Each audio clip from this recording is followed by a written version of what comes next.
A very good evening to everyone. Welcome to the first webinar that is being conducted by Mediation Initiative. I hope everybody is doing well. And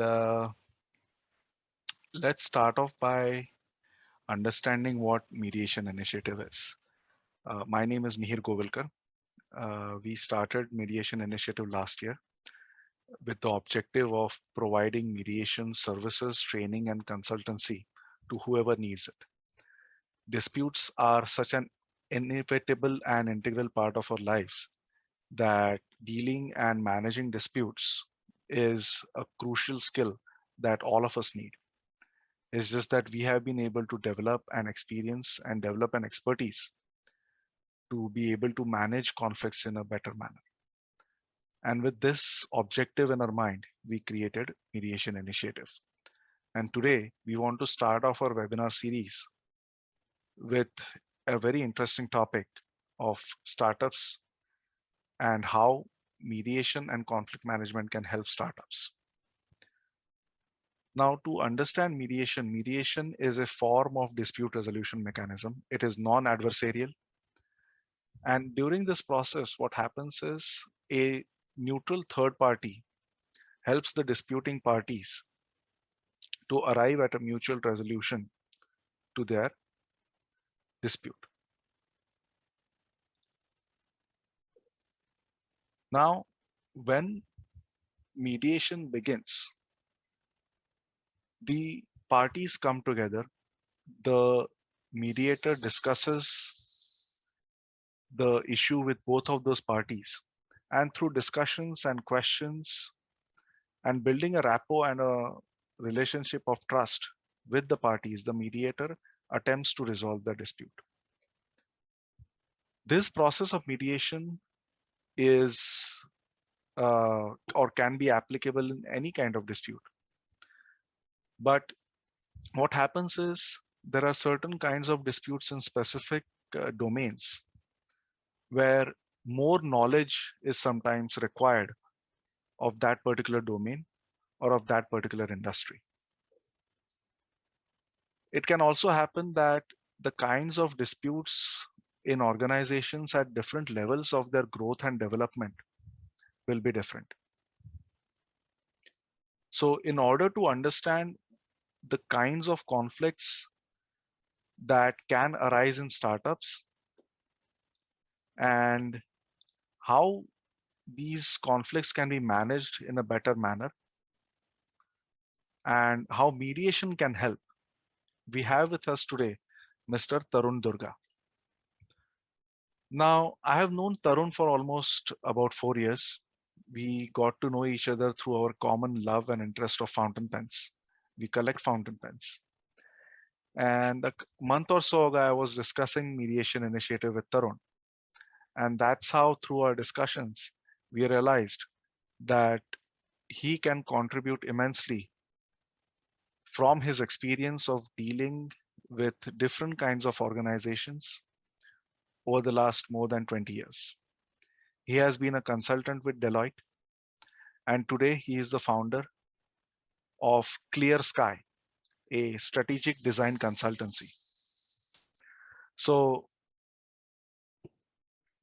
Tarun, he has also worked in innovation management, brand strategy, and business design. He holds a master's in design thinking from Central St. Martin's at London. As he describes it, he solves wicked, ambiguous problems for organizations. So let's hear it from Tarun about how he can solve or he can help solve problems or conflicts for startups through mediation. Tarun, the stage is yours. You're on mute, by the way. Thank you, Mihir, for this introduction. So I've been really enthusiastic about about this topic ever since Mihir and I discussed it about a month or so ago, and I found a lot of synergies. There was sort of inadvertently a lot of conflict resolution that was happening in my regular work sort of environment. Because wherever there's a problem to be solved, a guy like me shows up with either strategy or with the strategic design thinking, which we will discuss a little more in detail as we go forward. So, right. So what I'm going to do is I'm just going to share my screen, and we'll dive right in to this topic. Right. So for the next 45 minutes or so, right, we're going to talk about the nature of conflicts in startups. We're going to talk about a couple of different approaches to actually resolve these different kinds of conflicts. And in the last 5 to 10 years, where I've been very closely involved, in the whole management consultancy, business design kind of space, there are certain patterns that have constantly emerged, and we will talk about those. So that's what the like agenda is. Let's talk a little about conflicts, just extending what Mihir has already spoken about conflicts. Right? Conflicts have been present ever since the dawning of civilization, and even before that. Whenever a few individuals have come together to either make a decision or to create an enterprise or to build a nation, there have been disputes, and a lot of these disputes then become conflicts, right? Which are, escalated disputes as I see them. And traditionally, conflicts have always been viewed as zero-sum games, right? Where there's a winner and there's a loser. But as we will see going forth, that needn't be the case. It can be a win-win game, right? Where a conflict can be seen as an opportunity to gain a new perspective, to develop a new, relationship, to grow together mutually. And we're going to see that in the context of startups, right? So, startups by their nature are that they hold a high potential for conflicts because they are high pressure environments, right? You have a bunch of really enthusiastic, very, very motivated people who've come together to build something, right? And as time goes on, right, their views might not match. It's like a marriage, right? But something has to hold that marriage together, and where there are conflicts, you got to find a way to solve them. The nature of conflicts in startups also evolve as the startup grows. It's like a living organism, right? So at every stage of a startup's growth, you're going to have distinct challenges which are compounded by the ones that it's already faced. So just a short sort of a quick primer on like startup growth before we dive into the kind of challenges startups face. Right. So at the very early stage, right, when you've got a few ideas and when you're playing around with them, and there's a point of time when you need to actually show a proof of concept. And to build that proof of concept, you need a little bit of funding. That's your seed funding. That's your angel investments. Somebody from your family might come in and put some money. And, this is where the founders start building that particular prototype, the POC, as we call it, proof of concept. This is the seed stage. Now, as the prototype proves its mettle, it needs to be taken to market. So the go-to market sort of stage, right, where you now take it to a small segment, to a small population of people, where you test it. And for that to happen, you need to have some amount of marketing budget, you need to have some distribution budget, you need to bring in a little more funding into your system.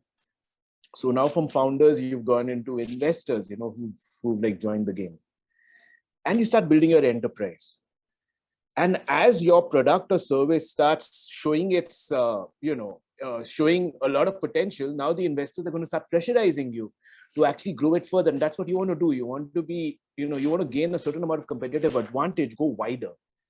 And that's when the true growth stage starts, where, Series A, Series B, Series C, Series D kind of funding comes in. And we are talking not just about crores, we're talking about hundreds of crores. We're talking about, unicorn status kind of funding, where there'll be a $1 billion sort of, investment. And as you can, guess, as the stakes go higher, the amount of problems that a startup faces will also increase, right? Also because there are more people involved. So in a seed stage, you only got co-founders, right? And these two guys, they are building that, product or service. They are giving shape to that idea. And you will find that invariably, one or the other will have a different vision of where to take it.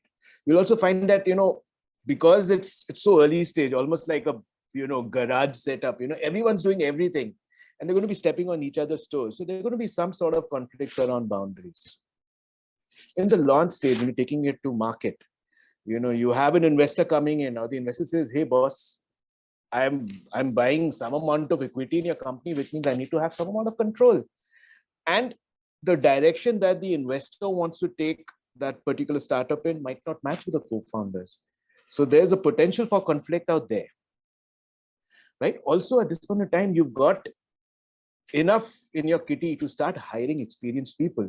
And these experienced people will come with their viewpoints. So how is that going to map with what you have in mind? Now you have to widen your own perspective, and if you don't, there will be certain amount of conflicts. And then you get into the growth stage where you're organizing, where your whole organization builds up. You've got bigger investors. You've got the Shark Tank with Megatron sharks, circling around you, putting in that whole ambition and pressure on you, expectations on you. But you've also got customers to deal with, right? And not all customers are going to be happy. And the ones who are not happy are going to dispute you. They're going to get into conflict with you. So there's a whole nature of conflict. There are multiple layers of conflict that happen as a startup grows. So higher stakes plus more stakeholders is what adds to the conflict scenario for startups across different stages of maturity. But if you really boil it down, right, what you see is that a lot of these startups arise from a lack of communication between people, between founders, between investors, actually even talking to customers, that whole customer service interaction. You might have seen on social media, if you have a problem, you'll get, you put it up on somebody's Facebook page, they will give you one generic message saying somebody will get back to you shortly. And, it's different whether they get back to you or not. There's also a mismatch of effort and it's like, expectations. I'm putting in so much effort, right? And I also expect that much recognition, reward from you, but I might not get it. Or somebody else gets it. And that's the whole lack of recognition aspect of it. Then there's the whole inability to actually navigate ambiguity. What this really means is that in the heat of the moment of a conflict, it's very hard to think straight. It happens to the best of us. We are in the fog of war. There are knee-jerk reactions. Right? We're not being able to think straight. Also, we are holding our positions. We stand for something, hold that position. We are not open to other perspectives. There's also a different understanding of control, right? How much control would one founder want to give up in exchange for a certain amount of investment? And who's going to steer it, right? Who's the decision maker? How are you going to achieve a sort of mutuality when it comes to taking your organization forward? Then there's poor situational awareness. You don't know how the world is going to be, 5 years down the line. Most companies plan for a 3 to 5 year sort of time horizon. But what happens at 5 years? What happens at 10 years? You don't know where things are going to be. You know how things are going to change. And eventually, it is about, what are you giving me? What am I getting out of it? It needn't be quantitative remuneration. It might not be more money. It can also be more responsibility. Am I getting the respect that is due of me? And if I'm not getting it, it's going to get into a conflict situation. So this is the nature of conflict. When you really bring it down and you really distill it, this is the kind of conflict, these are kind of conflict scenarios that you can see playing out at startups of all sizes. And, conflicts cost, but they don't necessarily cost money, right? So between actual costs and legal costs, which are quantifiable costs, actual costs being, things like, how much business have you lost while you were trying to manage that conflict, and legal costs being, the cost of arbitration, the whole legal fees. There's a whole set of costs which are more qualitative and a lot tougher to deal with. So you've got, like, for instance, wasted energy. That energy could have been put somewhere else. The amount of focus you're putting into a fight. The drop in confidence from investors, particularly. These founders are not getting along together. The toxic environment in that workspace, which means that not only are good people leaving, you're not being able to attract talent. How are you going to grow your business? poor like decision making, the whole fog of war sort of a concept. I think it's very dramatic, but real. Broken relationships. This is something we talk about even further. Here where because the disagreement escalated, that whole relationship has come apart, and that relationship could have proven to be extremely fruitful in the long term, but it's broken now. Damage to your reputation when customers hit back, when your suppliers don't want to deal with you, when you can't partner with anybody, and of course the whole escalation of legal costs.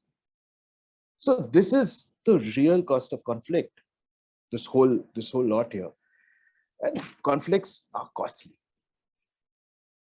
but there are ways to actually deal with conflicts, right? So these two gentlemen, Thomas and Kilman, they came up with this excellent framework in the 80s, or was it 70s, on different modes of conflict management, right? Where they listed on these 5 ways, not to say that any one way is better than the other. All of them have their place in the sun. But there is one that we will focus on, which is collaboration, which we will come to. But how do people and organizations typically solve conflicts, right? So one of the approaches is forcing, my way or the highway, right? When one opponent is stronger than the other. And that's a win-lose situation. One person wins, the other person loses. Traditional, conflict perception. Then you have avoiding, which is really, really bad, because now both the people, might be at equal power and might be passive. They don't want to get into a fight, and they let it simmer and simmer and simmer till, it explodes one day or just dissolves. And it's a very costly one. And it's like, it's your hidden cost, really. Then there is accommodation, right? Where one person says, okay, I will take a step back here, right? It's a lose-win scenario. Where you're trying to be gracious and saying, okay, look, you're seeing the long term, okay, I'll take a step back. Then there's compromising, which is actually, less win and less lose, where you both say, okay, I'll do this less and I'll do that less. And, you find a middle path. And these 4 approaches are fairly prominent in conflict management, whether we are doing it at an interpersonal level or at an organizational dispute level. These were the ones that we see most often. The one that I am interested in, the one that we are going to talk about, is the collaboration scenario, right? Which is win-win, where we come in, we say that, hey, look, we have a problem, but what is the real problem? You reframe the context of that conflict and come up with a new problem to solve where both of you benefit. And that is collaboration, where you're solving for something for mutual gain.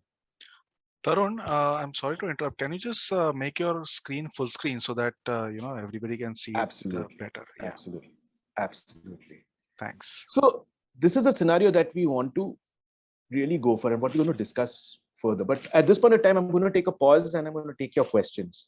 If you have any clarifications, thoughts, questions, please ask now, and then we can proceed forward further. So your thoughts so far, folks? Does any of this sound familiar to you?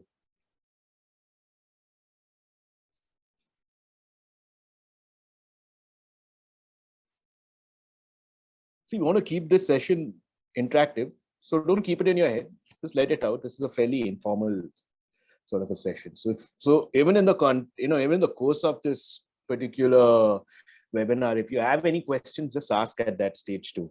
I will of course take pauses at different sections at the end of each section.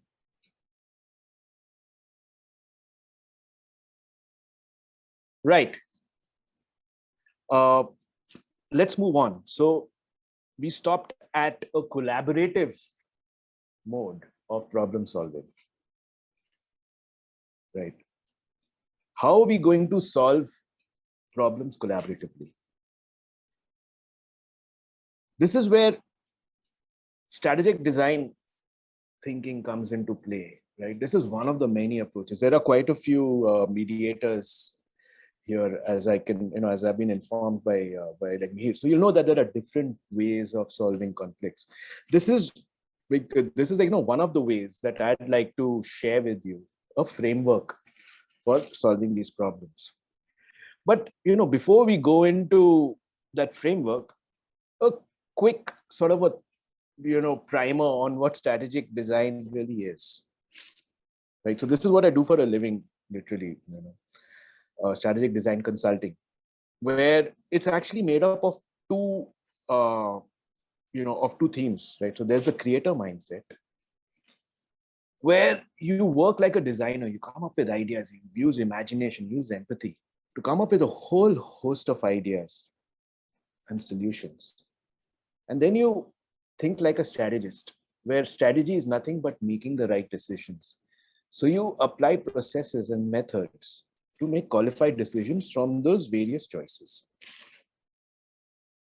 Right? So it's a mix of coming up with solutions and making the right choices. That's what strategic design is. And it's as a process, it is made up of mindsets, how you think, methods, the various approaches that you have, and the tools are the various tools that you use to actually get through this. So canvases and if you've ever been in a design thinking workshop, you'll see post-it notes just everywhere. But they also give voice to various people. And that's what this is about. Strategic design thinking is essentially about being explorative, right? Where you want to go wide, you want to, get a lay of the land, understand the problem from all perspectives. It's about being, empathetic, seeing the problem from somebody else's point of view, seeing how they might react. Of course, you're going in with the, with the stance of self-interest, but you also want to see what is it about the problem that is affecting the other person.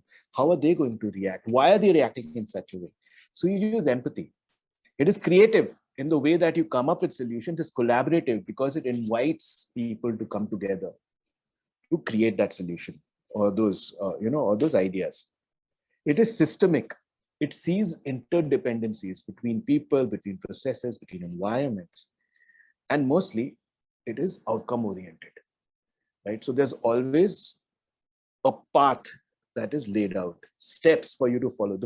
The biggest problem with problems is trying to understand what the next step is, right? Out here, what I like to do is to go for the first step, because then things, map out. So we're going to take this approach. We're going to, dive in using a strategic, design approach to solving conflicts. So one of the most important things that a strategic design framework brings to you is the starting point. How do you start resolving conflicts? In the fog of war, what is the first thing you do? Right? It gives you a starting point. This is one of the many canvases that are there for conflict, resolution, for negotiation, for mediation. Right. This one is called Negotiation by Design. It was created by a lawyer who took a course at Stanford Design School. Right. And this canvas captures viewpoints of both the parties, but it does so in a step-by-step approach, sort of a method. We're going to go step by step. That's what Tarun, we're going to do. One more thing. Can you just close that bottom downloaded tab? So yeah, because I think that's blocking some part of the. Okay. Great. Is this better? Yes, Okay. yes. Thank you. Okay. Maximum screen space. So yeah, so we're going to have a look at this canvas, but we're going to go step by step and then come back to this and circle back to this, and you'll see how it all fits together like a jigsaw piece. Right. So the first step when you're applying a strategic design framework or process is to build situational awareness. Now you're going to see certain tools here. These are not the only tools. There are multiple tools, for different types of problems, different types of organization, different types of clients. But the first step, no matter what you do, is to create situational awareness, is to gather all the facts and not work with assumptions. The first thing you want to do is gather facts And what that fact gathering means is that you're going to try and understand, who are the people who are involved in the conflict? How have they dealt with the conflict in the past? What are the various regulations in play? Are there any company policies? Are there any government policies that are sort of, affecting the shape of this conflict? Who are the various stakeholders? What are their various motivations? You're going to try and gather all of that. You're going to also try and gather what is the cost of conflict to you and to the other party. You're doing this for yourself and for the others. So your first step is to gather all the facts. And once you've got all these facts, you'll also feel comfortable because it's your first step towards being prepared. So lesser impulsive decisions, lesser knee-jerk reactions. You've gone into conflict resolution prepared. So you're navigating ambiguity there. You're putting all the information together. In step 2, once you gathered all this information, you start developing empathy and a different perspective. So as I said, any kind of negotiation, mediation should by and large start from a position of self-interest. But however, to get to the self-interest doesn't mean that only you must win. So also see what is at stake for the other person. So from fact-based, you start going into a certain space of like assumptions, right? Where you step into the shoes of the other side, you understand their interests, needs, and positions, right? So for instance, one way to see this would be that what does a conflict mean to them? How are they reacting to it? How are they thinking about it? How are they feeling about it? This is an inference that you're making. What are they saying and doing about it? Right? What are they seeing when it comes to this? And taking this whole empathetic view will help you do something which we all keep hearing about, but it's very hard to put into practice, which is to separate the person from the problem. Right? Because now you're looking at the problem. What is their problem? And you're seeing why they're reacting like that. Right? And it also allows you to infer their mindset and the potential moves that they might choose to take with the kind of solutions that you might have thought at your end. Right? So if this is what you propose, how might they react? That is a perspective that you're gathering at the point of empathy. Right? You extend that empathy by now reframing the problem. This is something that a lot of like mediators are going to be familiar with. This is the PIN model, which is positions, interests, and needs, right? But more critically, it's about reframing the problem. And I'll explain to you what it means, right? Everyone looks at a problem from their own perspective, from their own position, right? Which means that to solve the problem, only one side will gain, the other side will lose. Which problem are you solving? The important thing here is to change the problem, is to understand what the real problem is so you can reframe it so that it is beneficial to all parties, right? Now, let's look at these two like pyramids, and we will, and I will take you through an example, right? So basically everybody in a conflict situation will be starting with a position, which is what they say they want, right? This is what we want. So in our example, for instance, we have a healthcare company, like healthcare startup, very, very early stage startup with 3 founders, A, B, and C. They've come to this point where, they have to get into growth stage funding, right? So they've developed their like product idea to a certain point. They've done some amount of POC. Now they're ready to take it to market, right? An investor has offered them 10 crores. What each of these guys is saying is that A is saying, we should go for 3 crores. That's my position.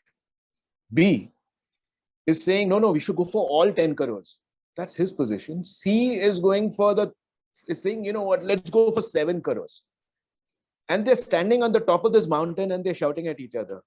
That's where this conflict is happening. It's what they say they want. What's more critical is, what is it that they really want? Why are they saying this? It is their interests, right? So their position is 3 crores, 10 crores, 7 crores. But why are they asking for 3 crores, 10 crores, 7 crores? So founder A's interest. Why he's asking 3 crores is, hey, look, boss, we've created this product, we've tested it. I think there's still scope for more development. I don't think we should take it to market right now. Let's just take 3 crores because that's what we need to develop this whole like product further. That's why just go for 3 crores right now. Don't take it to market without testing it. B, who is saying that, boss, we need to go for all 10 crores, says that we need to go to market now. Competition is heating up. We need to be able to aggressively compete. We need the marketing spends. We need to go in there with all guns blazing. C, on the other hand, is another perspective altogether. He says, look, I don't mind going into market, but if we go for 10 crores, we have to give that much more. We have to surrender that much more equity to the investor, which means he's going to have more control. And the three of us know best how to guide this company forward. I don't want to give control to that investor. Hence, I want to stick at 7 crores. Now, while these guys are shouting at the top of the mountain, what they don't realize is that there is a smaller mountain, which is a mountain of shared interests and shared needs. Right? What are the shared interests? We've just gone through what their individual interests are. Why are they asking for 3, 10, and 7 crores? Why are they, propagating that? The shared interest for all of these guys that they have in common is that they want to develop a competitive advantage in the short term. They want to go to market with a competitive advantage. One guy says we can create competitive advantage by enhancing our product further. The other guy says we can develop competitive advantage by going in with more money, more marketing, more noise.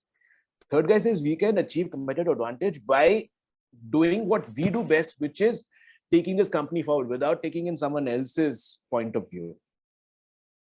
And, we can very well start thinking from this point of view, but there's a third layer, right? So what we say we want, why we say we want it, and what is it that we must have, which is our needs. What is it that we need, definitely, right? So let's look at some of their needs, right? You can, of course, go in for funding. The whole question that we're starting with is how much funding should we go for? So what is the needs angle? From an individual perspective, A has financial support. He has a backup plan. He doesn't need, if he doesn't get paid by the startup for the next 2 to 3 years, it's okay, he will survive. But B and C need that funding. They need the money to run their homes, right? So they need that financial remuneration. But they also have a shared need, which is to build resilience and long-term sustainability. So they stay in business, make a strong organization so they can stay in business. And this is where the shared need area falls into. So you got the shared interests and shared needs. Mediation, negotiation works in this zone of shared interests and shared needs, which means that you have to change this question of how much funding should we go for to a question that addresses, that answers this. So what can that question be? And I've just put a few questions here. I'll be happy to get your inputs also on what some of on how can this question of how much funding should we go for be reframed. Some thoughts that I've had is, how might we stay competitive while retaining control on decisions, which completely takes the conversation away from funding, but on building a competitive edge. Another could be, how can we lower costs and do more with less? So instead of taking in more money, what if we reduce our costs so we don't have to take in 10 crores, maybe we can take 6 crores. Or a question could be, how might we expedite product development while we are competing? Can we do it in parallel? Is there a way to do that? Which helps us meet this area of shared interests and shared needs. So then everybody gets to grow the company, they get to stay strong, and they also get that bit of remuneration backup that is required by them. Any thoughts here on how this sort of a question might be reframed? If not, I'm just happy to hear your discussion, your thoughts. I'm going to take a pause here, and I definitely want to hear from you what we have spoken about interest and position, because you guys are as I said, a lot of mediators here. I want to hear from you and also from the startup folks. What's your thoughts so far? What has been an experience so far? So if anybody wants to speak up, yeah, please go ahead, unmute yourself, and please directly you can have a conversation with Tarun. Yeah, hi Tarun. So first of all, I think so far your presentation is very interesting, and one thing I'm seeing is on the side, that your presentation skills themselves and the kind of PPT you have built has taken a lot of effort, and I really thank you for that. Thank you. So I just had one, point of view here, perhaps, that while like you were giving example of reframing of questions, that kind of assumes on the part of a mediator what their shared interests are. Like when it says that how do we build a competitive product while keeping control? I guess perhaps a step back could be to take reconfirmation from the parties themselves as to what their shared interests are, right? Because sometimes what mediators might be doing in their zeal is to assume that, oh, I have spotted their shared interest, oh, I have spotted their need, and just jump onto that. But the parties know themselves best. There is no one who knows them better than themselves, right? So even if we are, maybe we just offer, is this something which you all resonate with? Draw something on a board like you have done, show an overlap. And once they have confirmation around their needs, maybe questions can be reframed. So what are your thoughts about that? You're absolutely right, Akshay. So actually that's a point that I forgot to mention here, which is that while a lot of this early part happens individually between individual teams, they will converge together at this point where the mediator goes to both parties and says that, hey, look, so like, what are your thoughts here? What are you interested in? Gets that confirmation. So it's like 2.5 of 3 so far happens at various levels of individual discussions and walkthroughs. But level 3 of framing that question happens together. And this also happens the same way in like, when we are like solving business challenges, right? Where you have individual teams who come up with, different perspectives, they come together and they work together to find that problem worth solving. But they've come with their homework, they've come with their point of view, and hence that discussion can go forward. So you're absolutely right. There is like a validation required. You cannot play with assumptions at this stage. Tarun, this is Amin Merchant. May I just share some thoughts? Sure, absolutely, Amin. And I've just come out from my workout, so I'm going to put on my video just for everybody's benefit, but that's not the best look I have. Okay. I personally feel it's not a question of mediation here. I think personally it's a question of negotiation. Okay. So mediation comes when you're actually in conflict or in dispute. So they're not in a conflict or a dispute. And I practice also as a negotiator. Correct. As a professional negotiator for various companies, startups, etc. So Correct. my thought process is that in various companies and startups do need the services of a professional negotiator. So I'm an ex-investment banker. Right. And I understand where you're coming from, raising funds, equity, dilution. We understand all that. Right. And we also understand a lot of the throws that VCs and investors throw back at various startups and various promoters. And it becomes quite challenging to meet those. So actually, really speaking, if you ask me, there's a dearth and there's a dire need of a professional negotiator who actually takes a sweat equity in a startup. Correct. Okay. And comes on board as a professional negotiator throughout the process of raising capital too. Correct. Correct. Okay, because there has to be a zone of possible agreement. What you're showing in the triangle is actually called ZOPA. Correct. Okay, so it's a zone of possible agreement. So now if you have a zone of possible agreement, that's when the negotiator goes to the VC, holds conversation. Because you see, when the promoter himself goes to the VC, to the person to raise funds, he is apprehensive and full of anxiety. Will he say yes or no? Correct. Whereas the professional negotiator who's got sweat equity in a startup will go to a VC purely as a neutral professional to understand best what's in the interest of the startup. Because very often, even when I fund companies and invest in companies, very often, even when we speak with promoters, they receive us, so you don't want to fund. So you're not really interested. So actually, they get very very disheartened. But Correct. it's not that that's not that our intention is to actually test waters and gone are the days when people used to cut a fat check blindly. Correct. So there are a lot of matrix checks, balances that we do. Correct. So I think the entire startup ecosystem, and I've been talking to this to Rehan Khan, to Sasha, Mr. Nani, and all these people who are very dear friends of mine.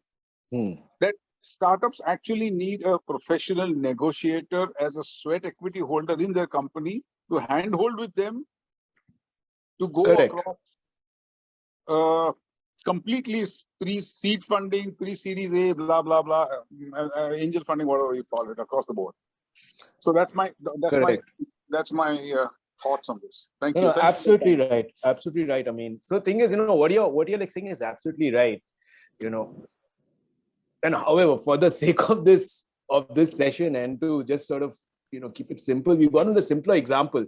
But you're right. I mean, there are like other problems where there's definite need of mediation versus negotiation. And I've seen that,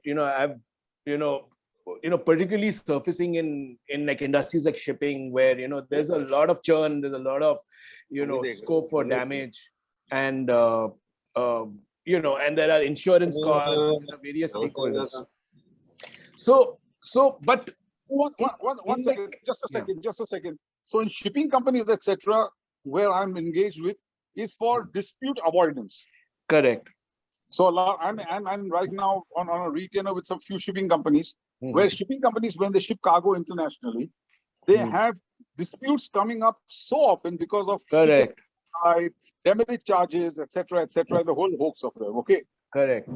There's nobody who's actually speaking to the client, who's actually the shipper, the cargo booker, at what's happening and why is your damage. By the time it escalates into the damage is so high and escalates into a dispute, it's gone to the department. And once it goes to the legal department gets tuppence, and says, let the legal team handle it. Now it's escalated and legal costs have gone up. Correct. The whole cost of Tarun, I'm just going to interrupt here because, we would like to focus this discussion specifically on startups, right? So, because then the discussion of the applicability of mediation and negotiation, whereas we consider negotiation to be a part of mediation. And whenever there are any differing points of view, that's where we bring in mediation, right?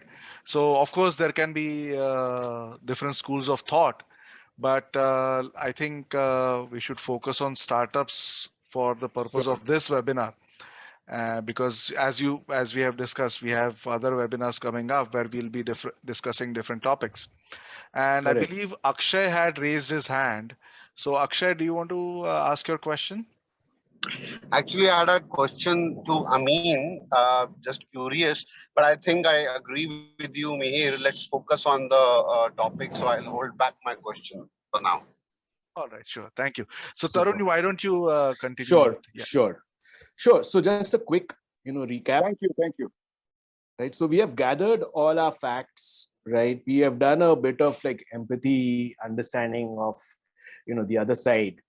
We've come together with an understanding of interests, positions, interests, needs, and we've tried to reframe the problem in a way that it is beneficial to all parties, right? Now the problem needs to be solved, right? That's where we come to step 4, where we start generating choices.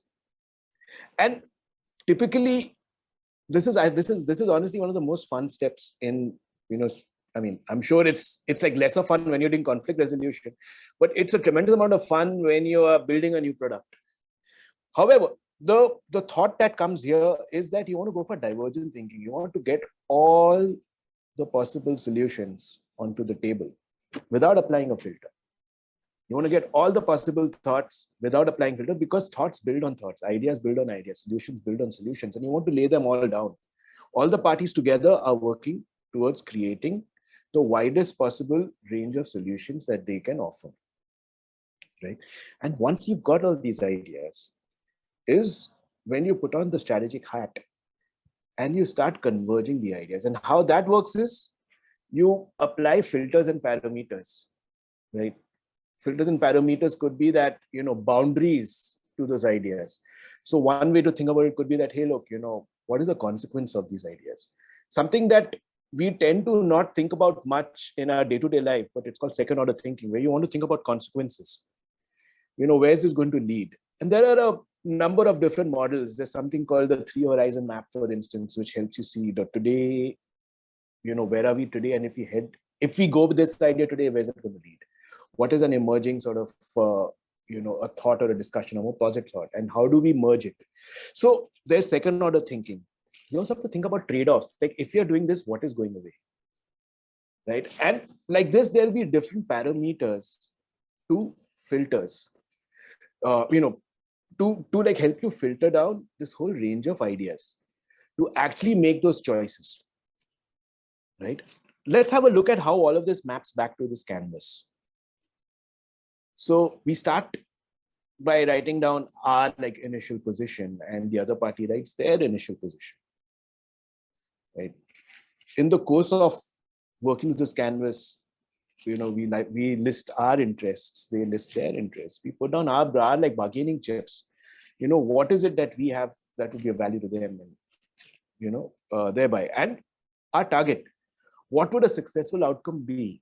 Okay, this could be, a vision. This could be a new question that you answer. This could be your reframed question, right? You come up with all those various ideas that you put together, you filter them, and you come up with the one approach to solving that conflict that you're both agreeable towards. And it doesn't need to be, it could be an accommodation, it could be, could be a compromise, but by and large, what you're aiming for is collaboration, where you have solved another problem, which is of more, which is more pertinent to what your interests are.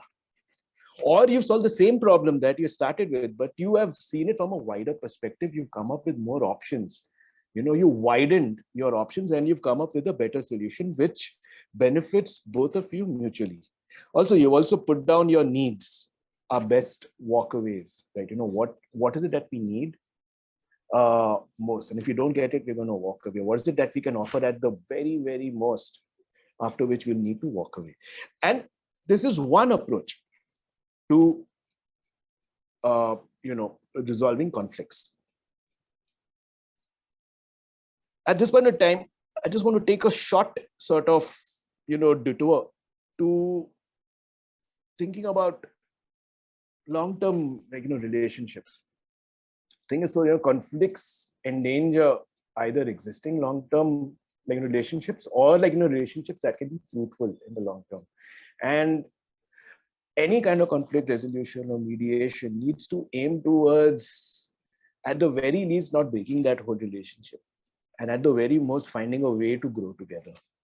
So that's the thought that I want to end this particular section with, before we dive into the next section, which is about dispute system design. So before we dive into this last section, any thoughts, questions that you might have?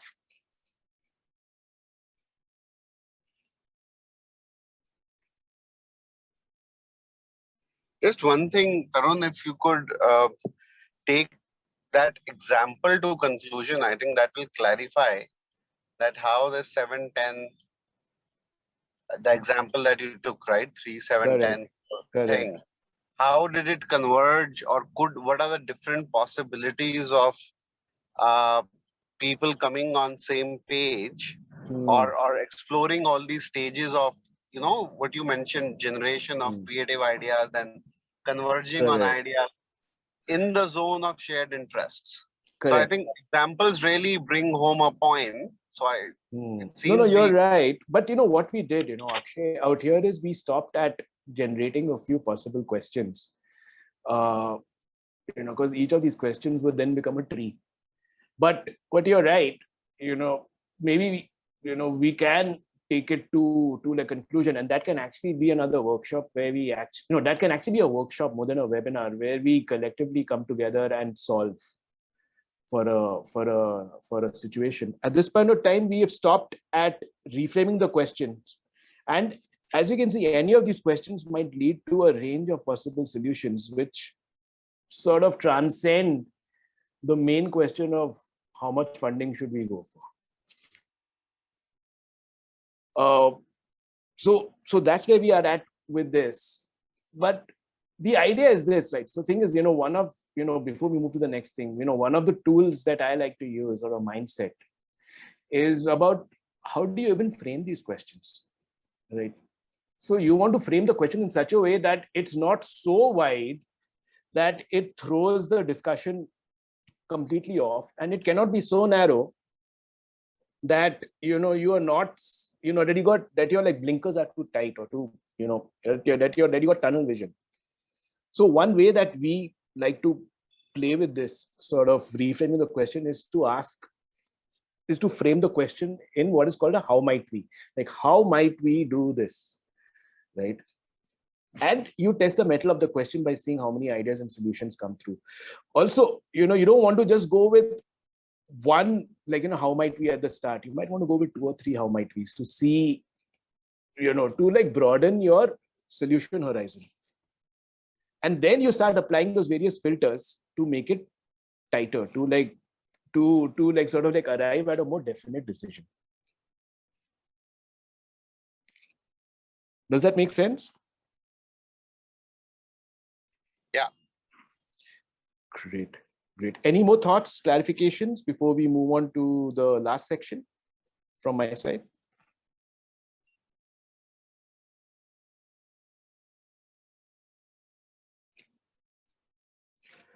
Right. So then moving on. So, we saw a strategic design approach. Now the approach by and large doesn't change. The tools within that approach change from organization to organization.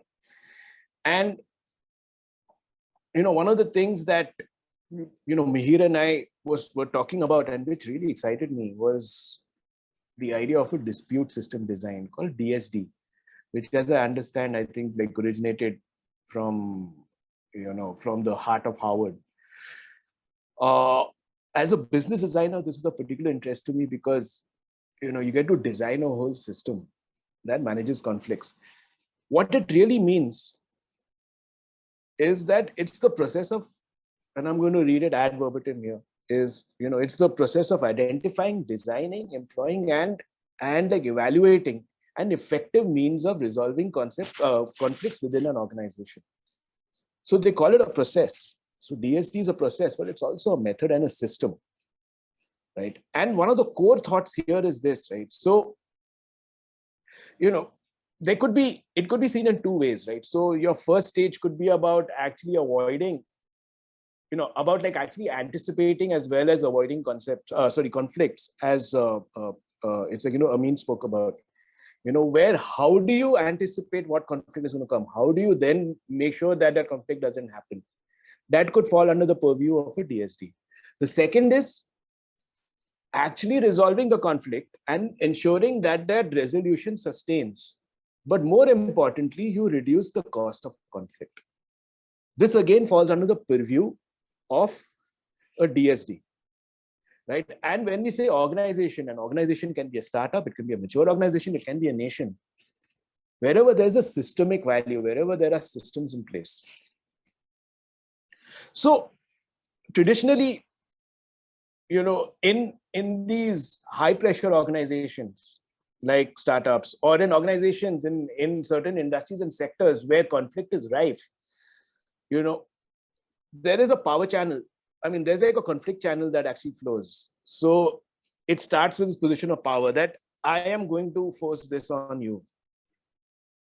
The second layer of it is rights. Does this manager have the right to fire somebody for not showing up to work on a Sunday? And the third is negotiation, right? Also, the fact that from power to like, negotiation, there's also a cost aspect to it. So, higher you are on power, the cost of actually solving that conflict and the cost of failure is also very high. It also gives you less control.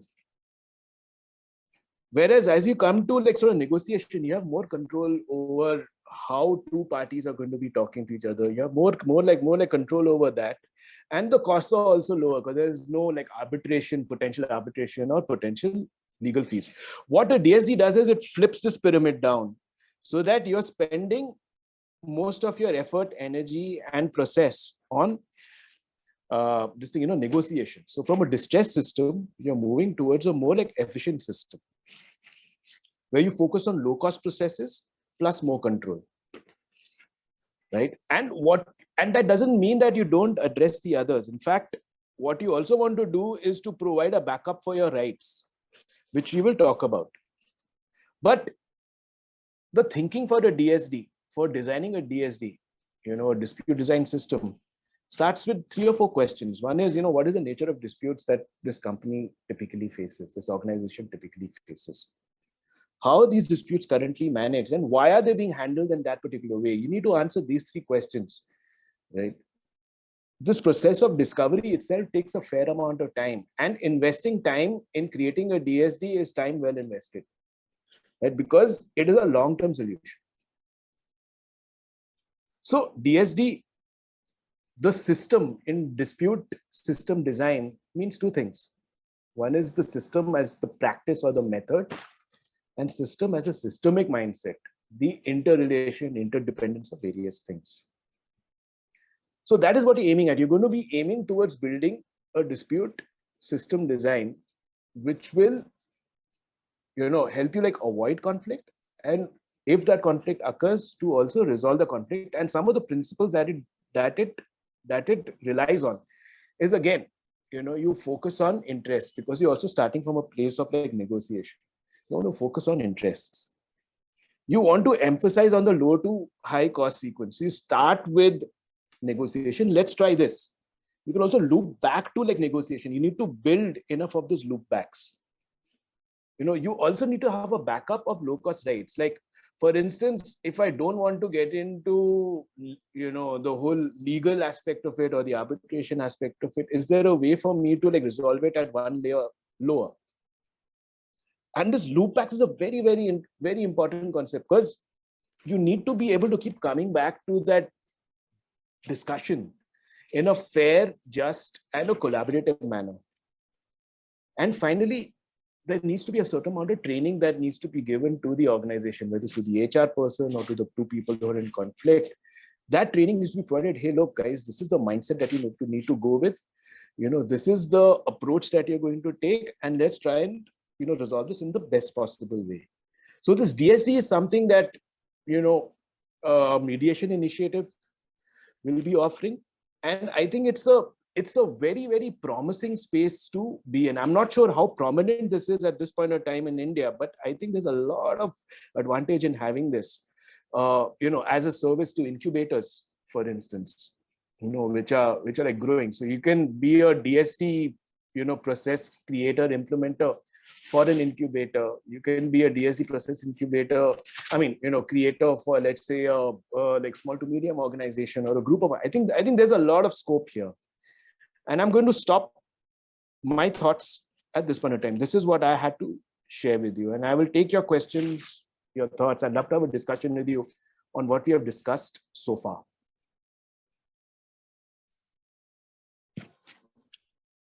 All right. That was wonderful, Tarun. I have listened to this. This is the 3rd time I'm listening to this presentation, and even for the 3rd time, it was really fascinating. If anybody has any questions, please ask them to Tarun.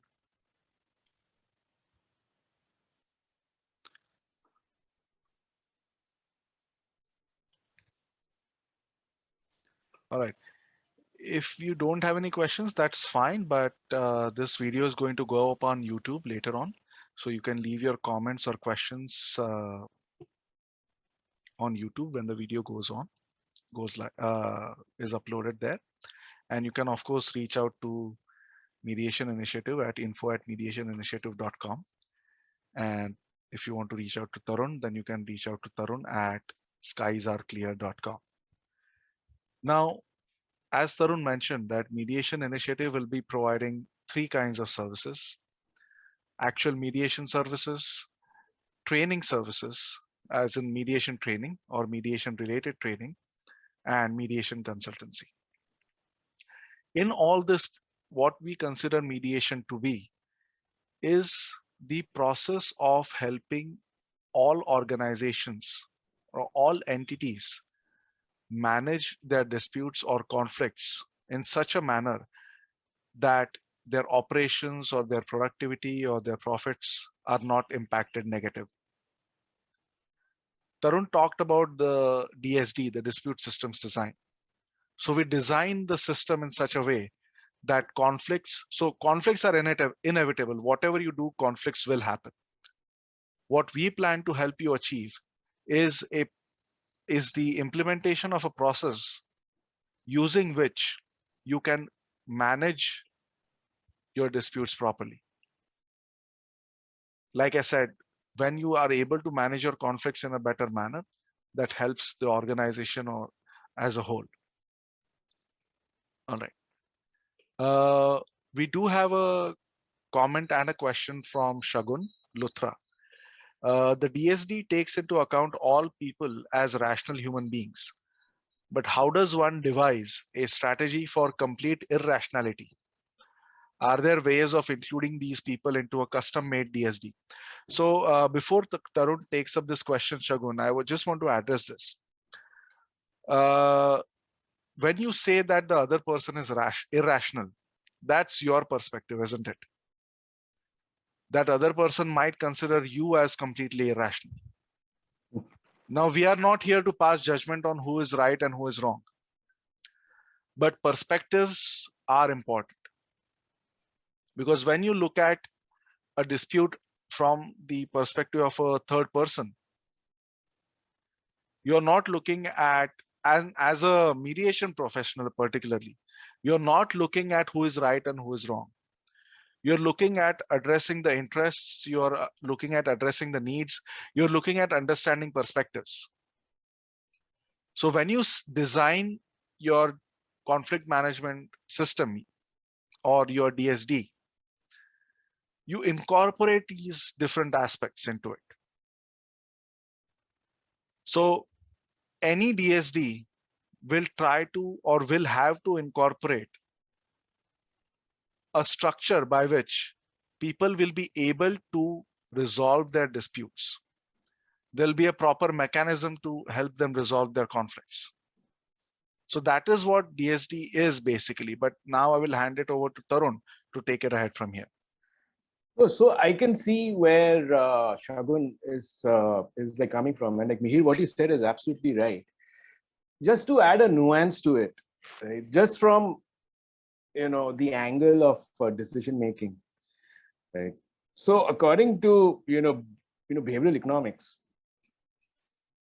all decisions that we take, are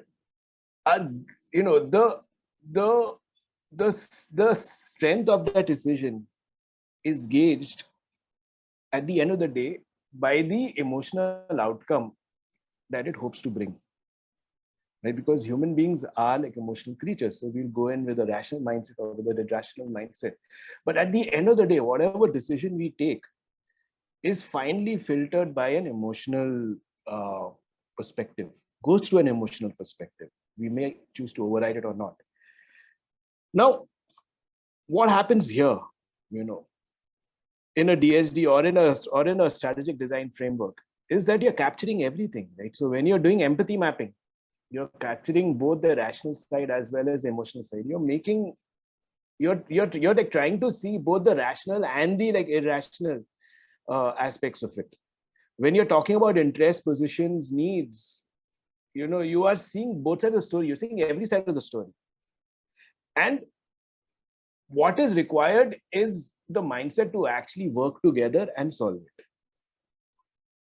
That's where like negotiation works best, when both people come in having agreed that we are going to solve this problem. Else there are other means. There is the rights and the like power approach. I'm not going to do this, so we are going to strike.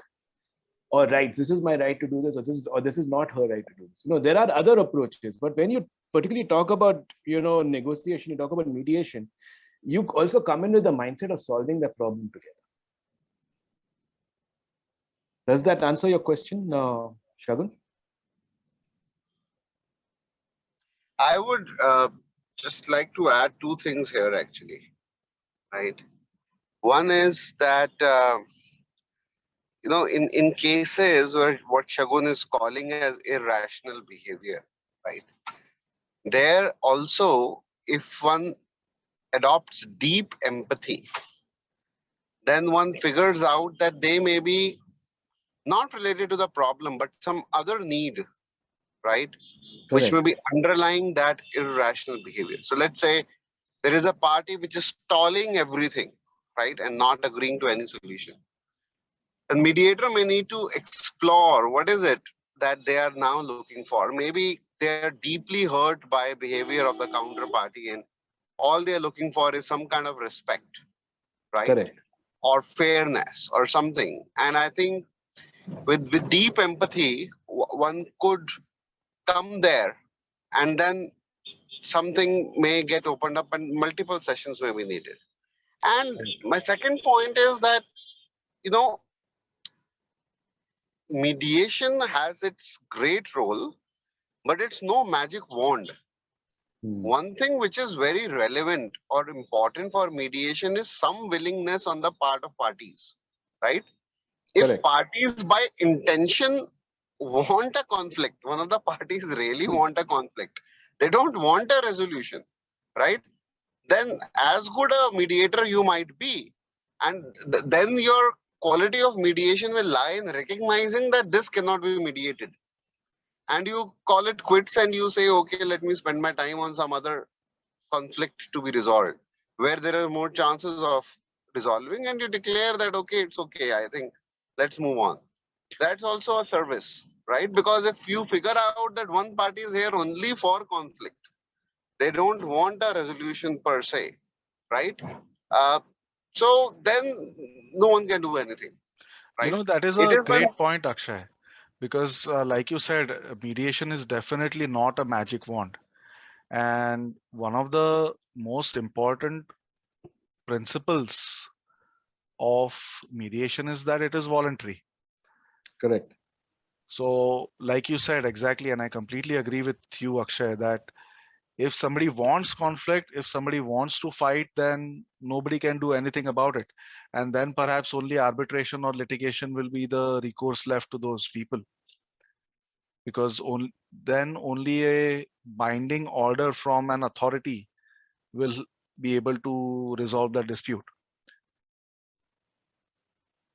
And yeah, so I completely agree with you on that point. Tarun, any feedback on what Akshay said? No, absolutely. I think you both, very, very clearly articulated this.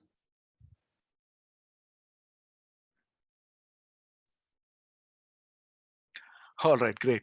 So so like I was saying earlier, that this mediation initiative is planning to have more such webinars, and we will be conducting trainings and providing mediation services, and also providing mediation consultancy.